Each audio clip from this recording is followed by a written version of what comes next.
ôi bong nè hả ê hai bong nèខ្ញុំចង់ស្ដាប់រឿងអីបងឯងថាស្អីគេឆ្កែស្អីអមិនទេទៅកាត់សក់ថ្ងៃមុនបងនិយាយឡើងចាក់ចាក់សាយទៅឆ្កែយើងមានឆ្កែល្អហ្នឹងឯងចង់ស្ដាប់ជាមួយនឹងមនុស្សចាឆ្កែហ្នឹងក៏ចេះស្នេហាដែរអីមិនដែលទេបងមានរឿងមួយឆ្កែស្នេហាជាមួយដំរីងាប់ឲ្យទៅរួចដែរ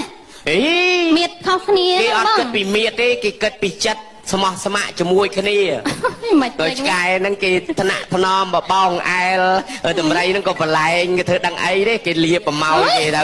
ឆ្កែបកាច់ជឿអីបងប្អូនជឿអត់ថ្មីឲ្យឆ្កែហ្នឹងខុសគ្នាមានរហូតដល់ផ្ដោះផ្ដងគ្នាអូឥឡូវមើលតែឆ្កែហ្នឹងគេច្រៀងឲ្យដំរីស្ដាប់ទៀតឲ្យដំរីហ្នឹងគេនៅណែដេកចិត្តចឹងណាឆ្កែគេច្រៀងណាអូនដំរីចាំស្ដាប់បងច្រៀងអូឆ្កែគេនិយាយហ្នឹងហើយចាគេចាប់ច្រៀងគេងកាយទ្រូងបងមកប្រលឹងអូយអូយឆ្កែច្រៀងព្រោះណាបងខ្ញុំថាឆ្កែច្រៀងព្រោះ